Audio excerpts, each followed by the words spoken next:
Now is it on? Yeah, okay. All right, well, welcome back from break, whether you were here in person or running to your kitchen at home. We're back with Dr. Sharon Schaaf, who is going to proceed with use of presentation technologies. And just to do a little brief reintroduction, Sharon, in addition to teaching at the College of Nursing, has her PhD in all these kinds of educational technologies and has obviously the credentials, the academic credentials to do this, but I can speak from experience and say that she's done a lot of presentations for us, so she has all the real world experience too. Thanks, Sharon. Oh, sure thing, Kate. Sure thing. Let's make sure I'm on the. Okay. All right. So this one is talking about use of presentation technologies. So the first one I did was creating readable slides. So we're making sure we put things together well. The last one was talking about podcasts and creating videos. But then this goes a little bit more detail on certain technologies that you can use to help you as you're, whether you're teaching or just creating videos or doing podcasts, things like that. I have my phone number up on the main screen. So if you want to text me a question, I don't, because I think I don't know if they have the chat open or not, but it's up there. So if during this you want to text a question for those over here by Zoom. And I follow a lot of people on Twitter who are really good at educational, instructional technology. And I follow them, but if you follow me, you'll get some good ideas too. So I'm at Twitter at SchaafDNP. But yeah, this is where I get a lot of their good ideas. And I even posted a Twitter yesterday saying, hey, I'm giving a shout out to you guys because I follow them. I learned so much from them. People don't think that Twitter can be an educational tool, but man, I learn a lot from Twitter. All right, so let's get started. So our two objectives, I kept it simple. Explain how to effectively use technology in a presentation and state two different types of technologies to use in a presentation. So I'm just going to kind of cover a few of them. Hold on. I don't know why I have that extra slide in there. So talking a little bit about animations. I touched on it earlier in, I think it was, I don't know, readable slides or something like that. And then during break, there was a question about using animations, and then we all want to copy the handout, but then it's printed, so you don't really see the animations. Okay. But when you're using animations, you also want to use them appropriately. You want to use them to help your presentation, either to point out certain key information or to supplement it in some way. Like my example is I use arrows, okay? And I do a wipe animation on the arrow. So it wipes across. And that goes along with what we talked about earlier with the signaling. So I use that. And I use a wipe right or wipe left, depending on which way the arrow is pointing. I mean, and you want to do that. You don't want to start at the point end of the arrow and then wipe. That'd be weird, so you always start at the bottom end or the left end and move right. But I have two favorite animations I use. One is the wipe and the other is dissolve. Those are probably the two most easiest ones for me to use. I probably use, they're the ones that fit the most in my presentation. There's a lot of them on there, when you're creating a presentation and you want to do an animation. And there's a lot you can look through, but do the ones that fit with your presentation. You don't want to do them just to be cutesy or whatever. Again, we also all want to do it so it really helps the person watching it retain the information. So here's a bounce. Okay. I know these are some animations you can use, but think about when it's important to use a bounce animation. I put a basketball. Some of the people I follow teach physical education. So they're going to use it. So they're going to see how the ball bounces. All right. Nurse practitioners, when are we going to see things squish? I don't know. Maybe we're doing something with animation with blood pressures and we're squishing the red blood cells going through the arteries or something like that. Anticipation. Whoa, whoa. Okay, so we're sliding across the screen. So think about when you would want to use something where, okay, I have to do something, or it's to show how something's going to move in a certain direction. You know, again, blood flows. I'm cardiology, so that's the first one I can always think of. I don't know why the next one I think of is labor and delivery, pushing a baby out. Okay, right? So if you had that and you had that animation and you had to show that for whatever reason, throw me a bone here. Let's see. I'd say orthopedics. You know, if you need to show, okay, how the body's moving in motion. Okay. So think of things like that. I have to do this because I do cardiology. You have to do one where it pulses. All right. But these are just some of the ones that you can use, but always think about what you're presenting and how you're going to do it. So I've acquired 2 new people here. Can you come up with ideas? I mean, this is kind of interactive when you might say this would be a good animation. Oh, I have another one for you where you zoom in. So I have one where I do the otoscope and I'm zooming in through the ear canal, or ophthalmoscope, and I'm zooming in with like as a like you're watching the presentation, you have the ophthalmoscope and you're zooming in to view the retina. So I have that kind of animation. I have something that's nice and relaxing. Do nothing for 30 seconds.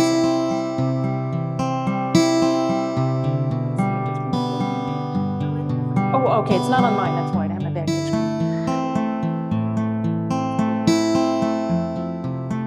This was for Mental Health Day. Everybody take time. This is a favorite picture. This is eventually where I'm going to retire. I just want to sit and breathe and look at that and go, okay, and that's my 30 seconds for self-care and mental health. Yes. So where do you find those? Do you find them? Where do you find that? The circle thing? Yeah. I create it. Yeah. And then you do an animation. Yes. This is using Keynote. This is my Keynote. This is the Mac equivalent of PowerPoint. Christine knows what I'm talking about. Carolyn, and you could do it in PowerPoint too. You can do this in PowerPoint, yes. It's just, I use Keynote because that's my software that I use. Yeah, so all I did was, let me go back. All I did was make a circle. Well, and I have it no fill. This is my outline. And then the animation is doing that. Yeah. And then I time it for 30 seconds. It's easier than you think it is. It really is. Well, the hardest part is thinking, well, what am I going to do with that? You know, I mean, because I sit there and go, yeah, that's a nice animation, but when would I ever use it? And then I see some of the ones I volunteer, I'm like, duh. I see now. But again, this was from Mental Health Day. And so I was actually going to share it with the college and I just never got it out in time. And you can export it to a video and it's like, everybody do it. PowerPoint, blank slide, pick your favorite picture, do nothing. And I have music to go along with it too. It's just not playing now, but, and you just, okay, breathe along with it. We could have done this instead of timing it this way, is having it expand and contract as you're breathing. No, you could have had it done that way. Carolyn's like, No, I think like, oh my gosh. For one of the emails I sent out. But remember, your email is static. But if I give them a But it can't, no, because you can do it. We talked about this in the last one. When you're doing things digitally, you can do things you couldn't do on a printed piece of paper. And we talked about the Harry Potter movies. Remember when they did the flyers? The one I remember was, it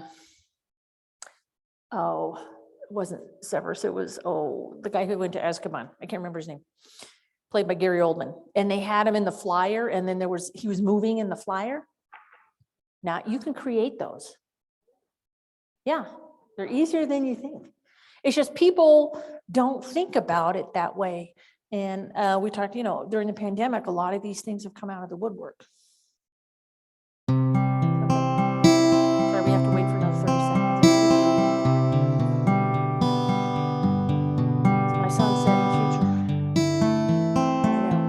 that picture.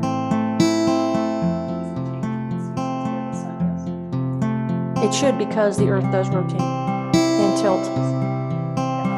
Yeah. So it might be interesting to describe fall, winter, and what's the relationship to, is it a volcano or? That's some mountain in the background. I don't know. It's far away. Yeah. I know. Yeah. Well, I mean, when I'm eating breakfast, I'm looking at the Sandia Mountains, and now the sun's shining in my face because the Earth tilted. Exactly. So it'd be interesting. And it was interesting because when we first moved here, my son's like, why does the sun do that? I'm like, remember, it rotates because we came from South Texas where everything was flat and you didn't see that we didn't have that point, that relation point. So now we see it all the time. So here's another one. I kind of showed this in another slide. This is using what's called magic move. So you can move items however you want in a slide. All right, this is Sharon's interpretation of the phospholipid bilayer, which I did draw myself, and 3 electrolytes, sodium, potassium, and calcium. And I can talk about those because I know those, I'm always doing those. So I moved it. All right, so I did movements through the cell. So you can do these in presentations. And this, now let's see if I go back. If I were to say, okay, we're watching this slide, I'm presenting, sodium's going to be moving into the cell. So pretend you can see that purple dot move into the cell. And then the potassium's going to go out of the cell, which is nice when you're verbalizing, but think about how much this makes a difference in understanding. What? And you got visual movement.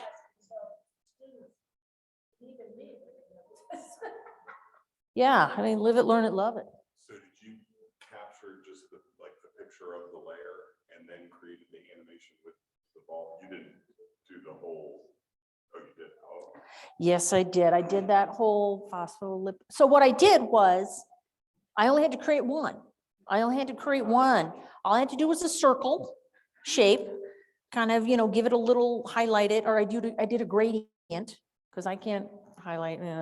So I did a gradient, and then I used 2 lines with a certain, one of the shapes that's when you do the lines and it says what kind of line, then you just kind of do it and you increase the width and all that. And then I just did 2 of those, and then you just copy it. And I don't know exactly what I did for those protein channels. Yeah, I don't remember exactly what I did for those, but I created a shape and then I just kind of shaded a little bit, and that's how I did it. And then the same thing for the little electrolyte molecules. I mean, so I do a lot myself, but once you get it done, yeah, and you can use it over and over, and I can change those Na plus, K plus to whatever else I need to. Yeah, I was thinking about that, like with enamel and telling people how fluoride. Oh, yeah. Phosphorus into enamel. So yeah, that's exactly. Yeah. And what you can do, because Christy's speaking and she's talking about, she does oral health. So imagine if you had a picture with not good teeth. Yeah. Okay. And I'm sure she does. Okay. But say then you had this before and after patient, before, afterwards, and then you had him afterwards, pretty similar. You could kind of do a wipe and seeing how, and wipe the enamel or wipe the bad stuff away so it shows the good teeth now. So that's how you could use an animation that way. So, before and afters are always kind of nice like that. And it just has a little bit of, versus having them side by side, now it's like, ooh, I'm really cleaning the teeth. So adds a little extra pizzazz, but appropriately. Right. Yeah. Yeah. So Magic Move on the iPad is actually pretty easy because all you have to do is take your finger and move it over the iPad.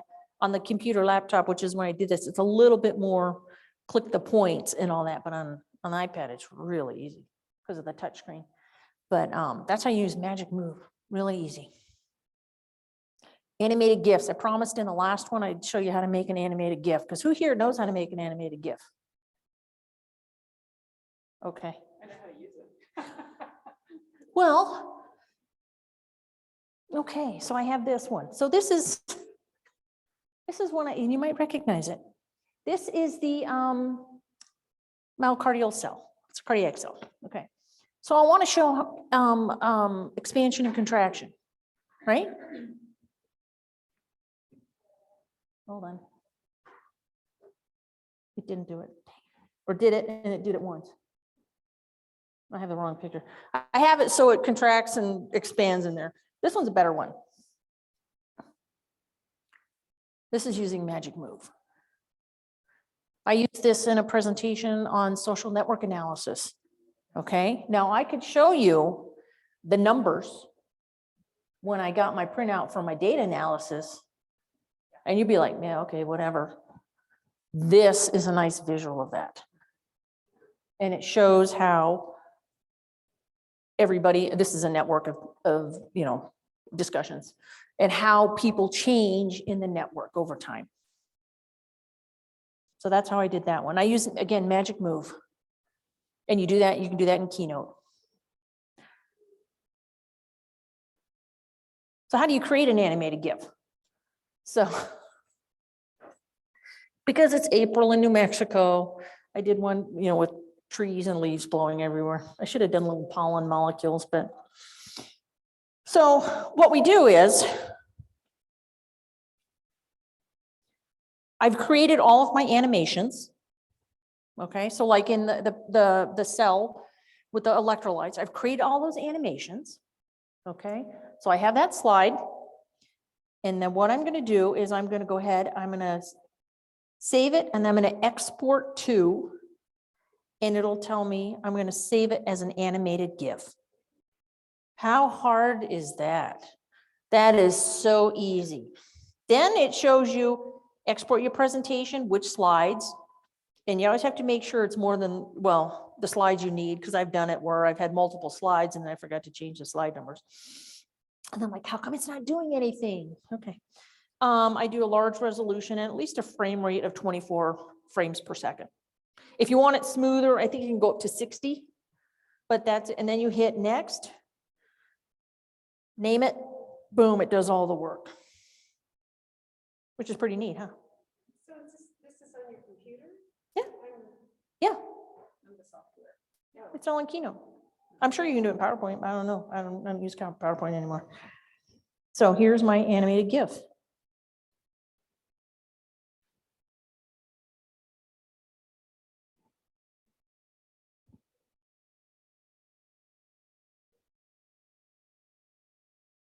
Actually, this is my regular slide that I did, and then I exported it. Sorry. So that was how those are with my animations. This is now my end result.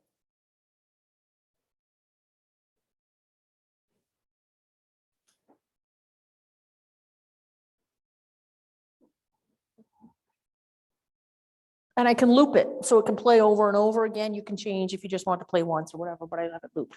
So what if the wind gust gets higher? Can you make it go faster? I'm sure you can. Yeah, because we've had some bad wind gusts here. Anyways, but that's the end result. So that's how easy it was. This was on one slide. I just used some shapes and some animations, exported it, poof, here it is. But this is why when you're using certain animations, it may not be that you need the animation particularly in the words or whatever per se, but it's nice to create an animation like this. And then, an animated GIF, and then use it all the time. It's that simple. So then, like, yes.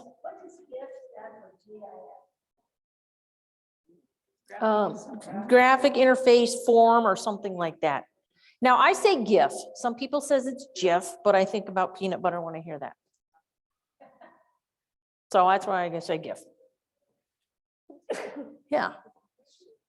So it's a type of image like a JPEG or a PNG, things like that. But yeah, that's how easy it is to make an animated GIF. And this was just on one slide. Now, the one that I did with all the circles moving, I needed multiple slides because I had them in different positions using the Magic Move. That was a little bit more complex. Line draw. Yeah, okay. So a lot that we want to do is I try and make do as much as myself as possible and not borrow from other people. Because, copyrights, and then I have to worry, oh shoot, what website did it get it from? I have to make sure I reference it, all that stuff. So I learned how to line draw. Okay. So I drew that heart, believe it or not. All right. I'm going to tell you, I cheated. This is not total freehand. Okay. And then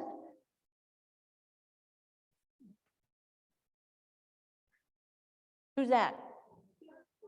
Florence. Okay. So I did one of Florence. All right. So then what I did was I did the line draw, exported as an animated GIF. So now it just plays over and over like that. You going to ask something? I was like, you drew that? All right. There's, I don't want to say it. There's a cheat way to do this. Okay. So I have to show you the cheat way to do this. Now, that's our airway. That's our airway mannequin. Oh, okay, I see. She's side or side. I was like, what are you doing? That's direct laryngoscopy, which is a lost art. Like a laryngoscope.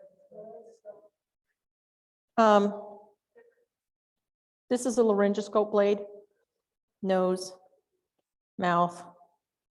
This is the spot we're aiming for. Okay. So the reason I put this in here is because when we do a line draw, there's a way later on, if you want me to, I can show you, but it's really simple. And I wanted to use, let me see if I can do this. If I do this, Kate, I may need to have them switch.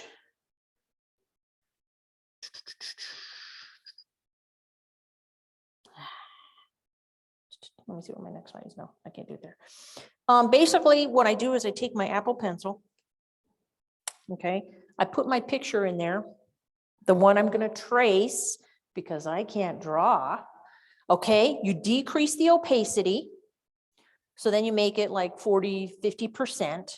Then you use your drawing tools, outline it.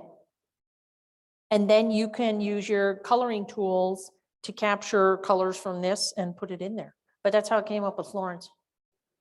I was going to show it here, but then it won't connect on the projector, but I can show you later on how easy it is. It is a little bit of a skill, but it's nice because you can erase. Like with pencil, it's going to show up. With this, it's easy to erase clearly, and but you can do that. Oh, drawing. This is one of the tools that I'm using now because this is why I have my iPad. Part of my presentation technology, my presentation's on my laptop because it needs to project and the people on Zoom need to be able to watch. So this is what you see. This is what I see. Usually, so you can draw on things. I'm trying to, this is done, it's a presentation. So at the bottom of mine, I got it. Well, I have a red dot here as if I'm actually going to be drawing on it. I could do that. I can, which is what you've been seeing me do all morning. It's not permanent. Once I hit done, it doesn't ruin my slides. It all comes off. If I can change colors. I can do white. I know I do white, black, and then there's yellow. And then I have a red dot. But yeah, so you can do drawing on these. You activate the cath lab for me. The question was if I can activate the cath lab from here too. But that's a really nice tool if you were trying to show somebody like the PQRST, and how it changes with different beats or, tachycardia or whatever is supraventricular, all that, so it helps the student identify it. All right, I'm going back to oral health. This is something you could, pretend you're looking oral health because we're looking in the mouth now, okay? I can now point out structures, okay? And you kind of want to do a little bit of a contrasting color. I can't really change the thickness, but I can say, here's my mouth, okay? I want to make sure I keep my laryngoscope blade away from the teeth because I don't want to break them. All right, this happens to be a Mac blade, not because I like Mac computers. I just like the Mac blade because it's a curved blade versus the Miller. Okay, and so I'm trying to get right, the end of the blade is right here in the vallecula. Cool word, just so you know. Okay, and my goal is to get the ET tube right here in the trachea. But see how using this piece of technology really explains it. Yeah, that really is a good example. Yeah, and I'm sure everybody else in the room can think of something. I mean, when I have the EKG, you're talking oral health and just pointing things out because we can point out on. Okay, so in the inferior leads, shoot, I don't know. Was there any, no, sorry, the anterior lateral leads, you can see that there's ST elevation. Okay, now the person who really isn't comfortable reading a 12-lead EKG, you know. So now I'm gonna go, okay, but now I can erase all that stuff. But now I can talk about all those while I'm pointing them out. So I'm directing them, which again, from the first one talked about signaling. Okay, and timing, and I'm talking about it. This is exactly what I'm looking at. Okay. Or how you come to a diagnosis Yes, there with your EKG. yes. And these are my anterior lateral leads. V1, 2, 3, 4, 5, and 6. You know, 1 AVL. And this is what you see. in Yes. this particular diagnosis, yeah. That's Yeah, and this is ST elevation. Another slide I might have, this is ST depression. So now you can see the difference. This is going up, this is going down, and I'm, you know, drawing arrows and things like that. So that's what's nice about doing this. Okay, I mean, just think about other ways you could do that. I mean, Eric, I'm sure you were going, oh, now I know why I'm using it. Now he doesn't have an iPad yet, but I know I've talked him into it. I just looked, it's being delivered, maybe. Okay. Are you kidding? Eric, you could have picked it up from the Apple store this afternoon. I haven't been great. Oh, okay. All right. Yeah. What? Apple store. Go. Yeah, whatever's comfortable for you. This one's probably, it's about 1.5 years old. It's not a fourth. I think it's fifth. Yeah, it's not the latest one, but it's like kind of the one before it. Is that a pro? Because don't they? Yes. They have a regular one. This is the Pro because it has the 3 cameras, which I use sometimes, not all the time. I'll probably use the Pro on my phone more with the extra cameras. Even if you got the one that was just, I splurged on the top of the line one for this one. Yeah, but there's you can get them for $3.99, $5.99. Yeah, I think I upgraded mine a little bit, built it, so I think I spent $700, but I did not get it. Yeah, this was a splurge. It won't get, because my previous one was an old one. And they last forever.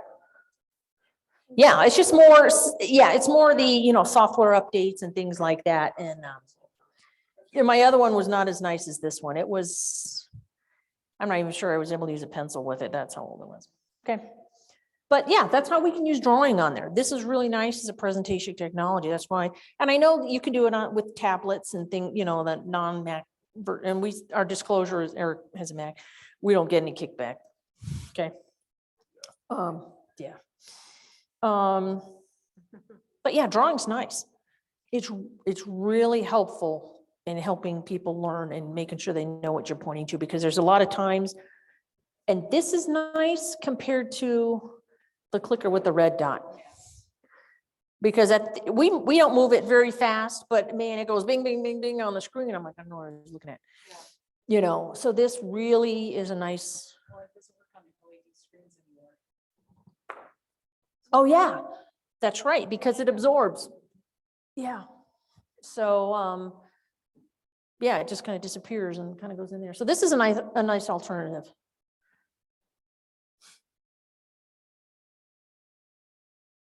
Oh, explain everything. This is an app I love. My students are learning to love it, kind of. Only because think about if you had to explain something, and for me, they use it for x-rays, EKGs, all of those kinds of things. And so I say, a nurse, and this is nurse practitioner mode in cardiology, a nurse comes up to me and says, Sharon, can you explain this EKG to me? What am I seeing? Okay. So I go there and I stand next to the nurse. I photocopy the EKG. I don't use it right on the original, and I have my pen and I draw on it and I say, okay, here's, anterior leads, inferior leads, lateral leads. Here's your PQRST, ST segments, QT, blah, blah, blah, blah. And I'm drawing on it.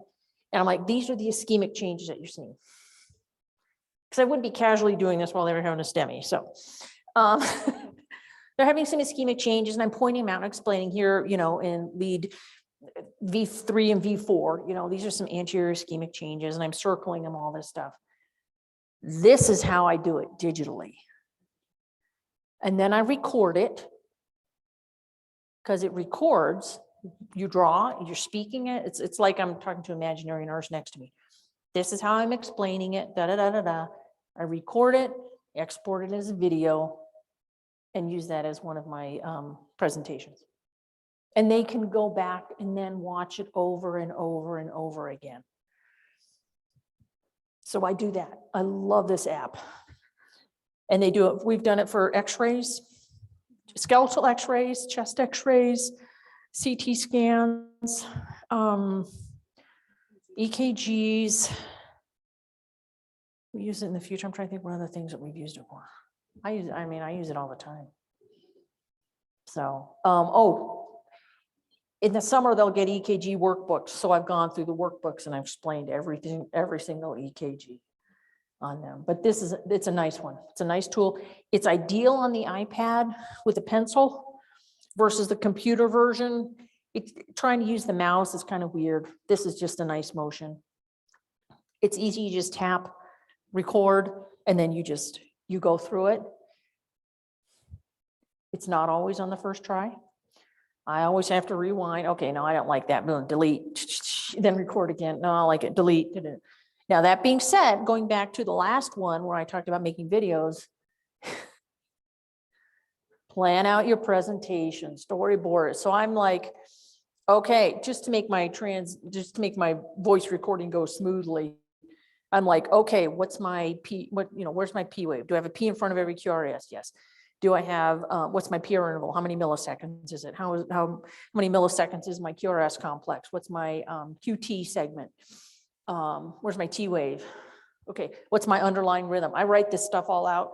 I have it all planned ahead of time.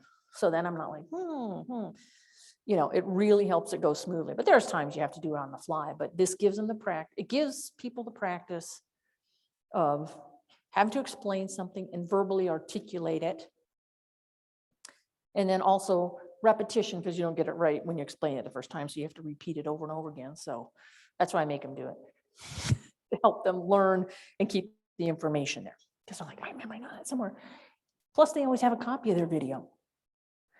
And I always have mine posted. They post theirs, and they can watch mine. So then they compare it. Okay. And then we ask questions and discuss it. Which is kind of nice. But I love this app. This is a great app. There's a paid version. And then there's a basics version, which is like the educational one, which is on the app, it's like $14 versus the subscription, which is a lot more. So get the cheaper version.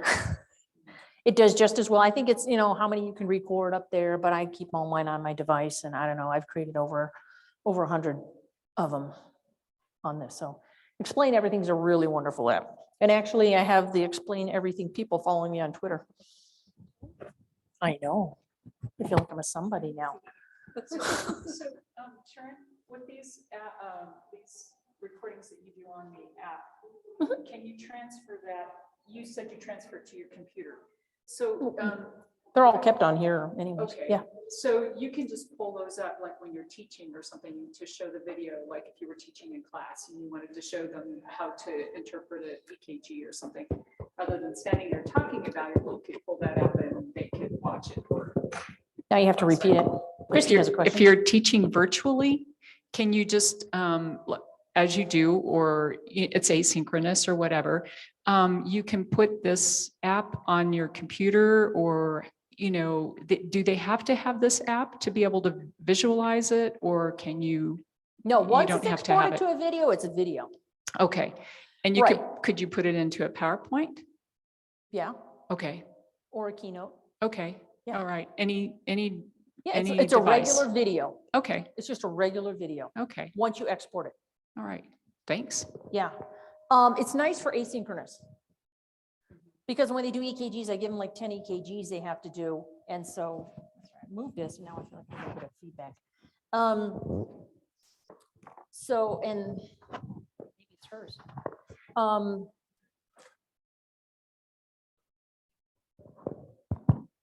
So I've already got mine pre-posted, then they have to post theirs. I look at theirs, they look at mine, and then if, there's discrepancies or questions, and we talk about it. It was asynchronous, so it's nice when it's, yeah, they can just upload it like that. Now, if I was teaching an EKG class, which I am this afternoon, okay, I'm using my drawing tools.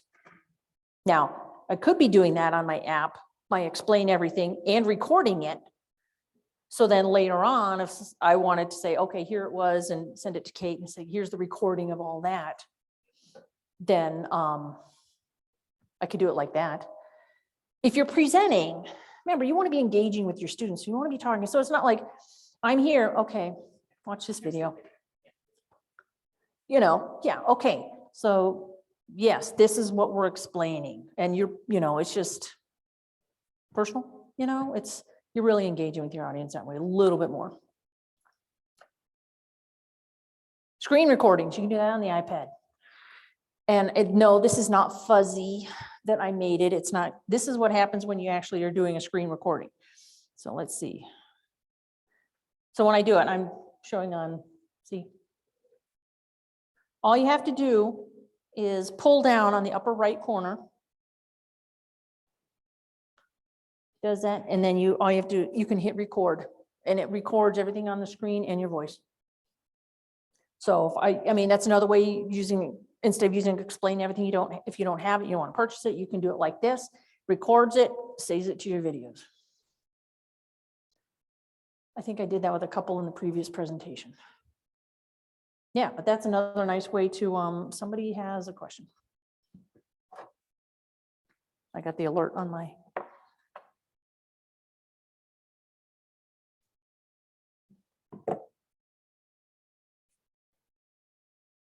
Can you use everything? This is from Alban. It says, can you use explain everything as a virtual classroom? Yes, you can. Yes, you can. Actually, if you follow them on YouTube, they go and explain how you can do all of that stuff. You go YouTube and you look for explain everything, you'll find their site, and they have a lot more videos that you can do. So yes, you can use it as a virtual room if you had to. Yeah. But for screen recordings, this is nice when you just want to do, I'm doing a keynote, I want to record that way too, I can do it another way. It's an alternative. This is kind of newer on the iPad, came out after explain everything. Live video. Hold on. That's looking at the, right, where am I going? Oh, I have to go in front of my computer. Okay, this is live video. Keynote, and this is one thing I don't like doing because I don't like being on video. But Keynote, Keynote allows you to go ahead and actually do live video in your presentation. So if you're presenting remotely, and you're doing it through Keynote, and you want to have them at least have your face in the corner or whatever, you can do that. So let's move off of that one. I just don't like being on live video. I'm trying to get over it, but okay, whiteboards. I mean, whiteboards, digital whiteboards. Or think about like, you have the whiteboard on the wall when you're writing stuff, okay? But then you have to erase it, right? Because then you have to go to the next thing. And I think we've been in some meetings where like, yeah, we write stuff down and then we're like, oh shoot, did somebody take a picture of it? Right? I know Google has whiteboards that you can use. The Numbers app that comes with the iPad can be used as a whiteboard.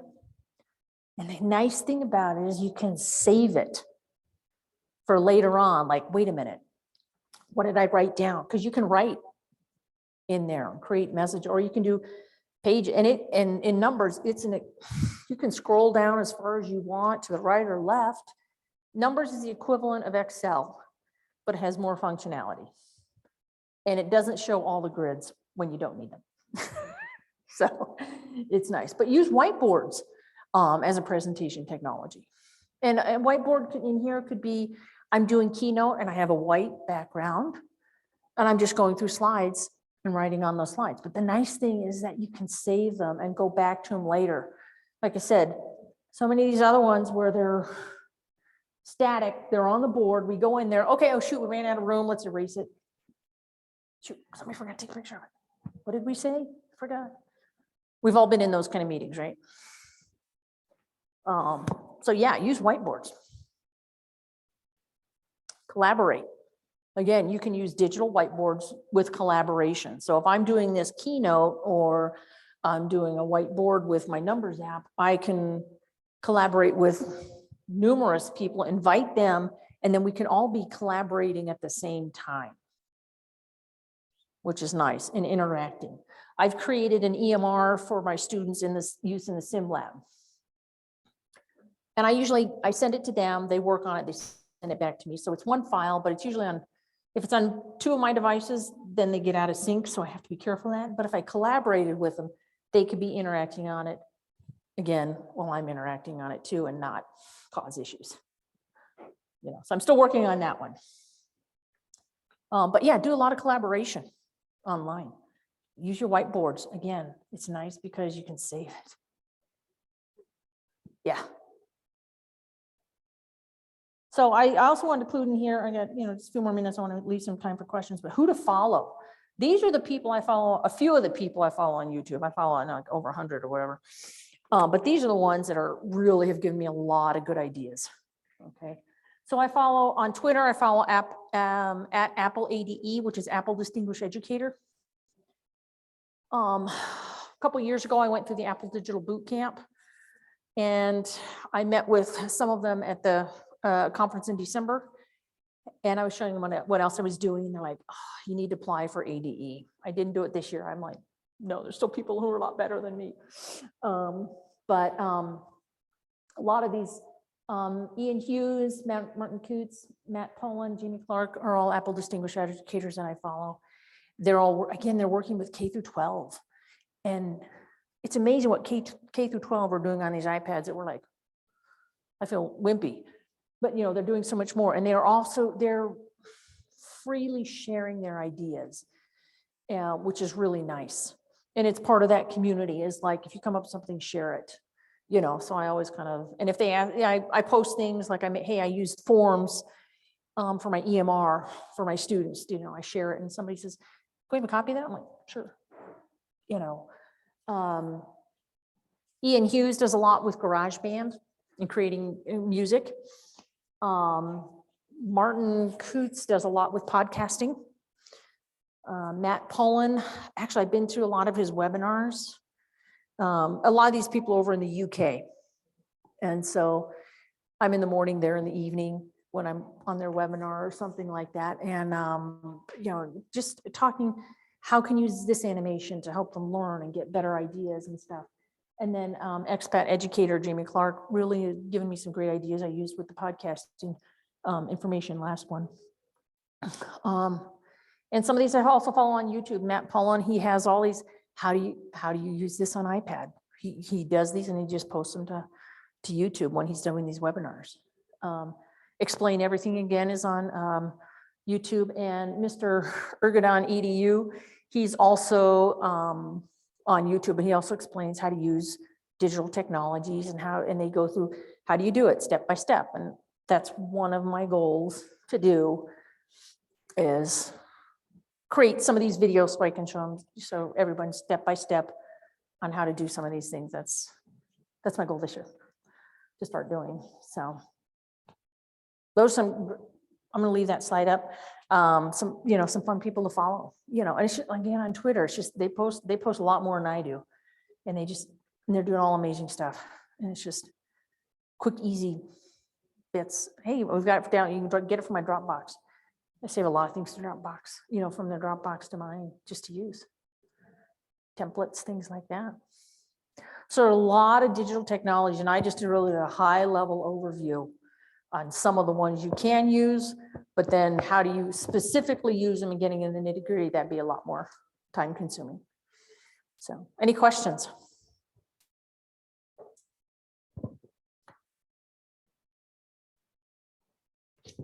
Thanks, Sharon. That was really, really helpful. You know, I've seen some schools that have gone to, we don't do this at UNM. We don't do Apple. Mhm. I mean, but I have seen some that have gone that way and then either through scholarship or something require all the students to have the iPads. And are you familiar with that or? Yes, yes. University of Cincinnati, their College of Nursing has gone that way. And yeah, a lot of school, even the K through 12 get a lot of scholarship grant funding, things like that. Mostly because they're K through 12. University of Cincinnati, I think they got this a lot through grants. I don't know which kind. I know you're more familiar with the HRSA grants. They do more with education. So I don't know. I haven't been able to find that yet, but I'm still looking. But yeah. And to me, that just seems like that's the future, you know? Right. Thank you. Yeah, I mean, because there's just, really the functionality, and again, I'm sure tablets can do some of the similar things. It's just, I'm really familiar with this and it syncs with all my devices and all that. I mean, even right now, I'm running, like I said, the presentation from my iPad over here so I can draw on it, which is nice. So obviously, as a presenter here at this conference, I had to submit my PowerPoint presentation ahead of time. And you probably speak at even more conferences. So because you're an Apple person, if you send your stuff for a conference preview so they can make sure there's no conflicts and all that kind of stuff, if you send it in a Keynote, are there circumstances where they'd be like, well, I need it in a PowerPoint because we don't have an Apple? I probably send them just, you know, save it as a PDF and send it that way. Okay. Yeah. Okay. That's how I would do it. Let me follow up on that.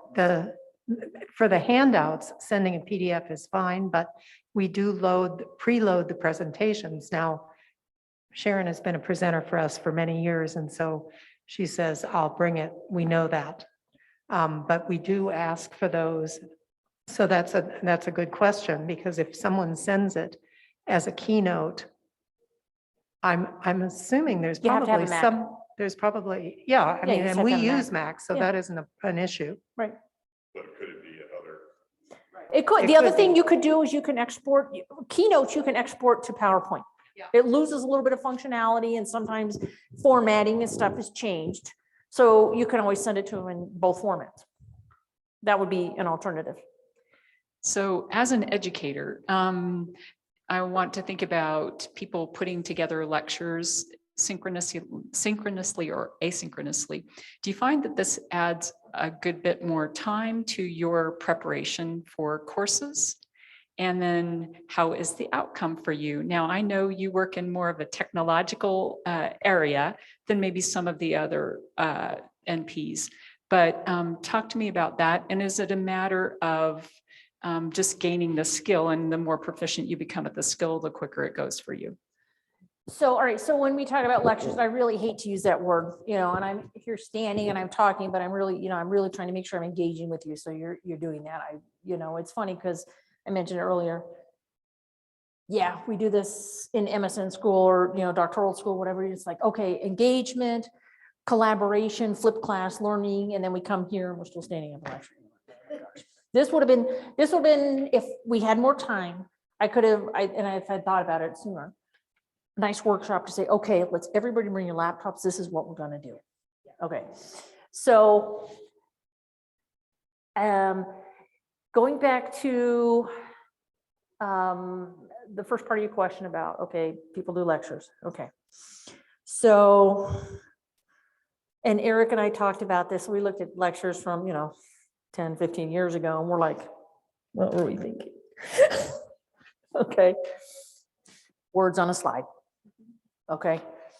Because, oh shoot, when I can throw words on a slide and have my presentation ready for tomorrow, I'll procrastinate.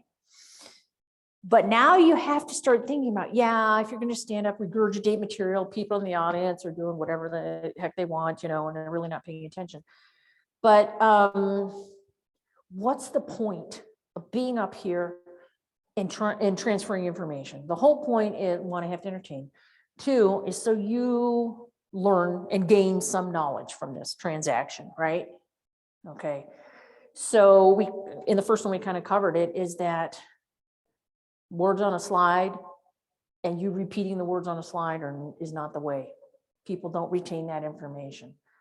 Some students still want the handouts because they just want all the information so they can do whatever they want during class. Because they all like to multitask. It happens everywhere. So yes, it takes a little bit of upfront time to learn the skill, but you can start off simple skills and then advance, because doing simple animations.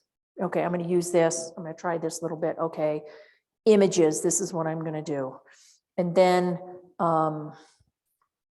advance to the more complex techniques that I use. So even with my students, and I know they always say, I'm making them learn everything, they have to contribute to it. So it's a challenge.